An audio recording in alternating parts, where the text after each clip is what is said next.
সাকিবের অনুরোধে বাংলাদেশ ক্রিকেট বোর্ডের সাড়া দেওয়ার সম্ভাবনা আপাতত এই মুহূর্তে উকি দিচ্ছে না। স্বাভাবিকভাবেই প্রশ্ন উঠছে যে তবে কি কানপুরেই শেষ হচ্ছে তারকা অলরাউন্ডারের টেস্ট ক্যারিয়ার? তেমন সম্ভাবনা মোটেও উড়িয়ে দেওয়া যাচ্ছে না।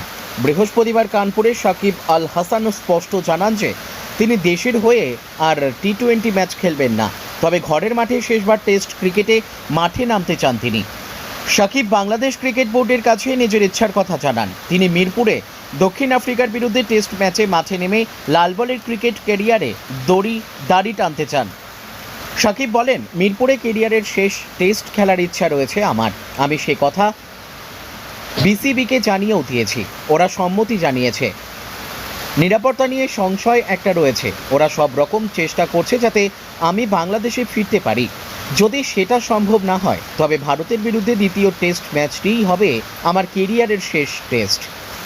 বাংলাদেশ ক্রিকেট আমাকে অনেক কিছু দিয়েছে, আমি নিজের শেষ ম্যাচ খেলতে চাই ঘরের মাঠে।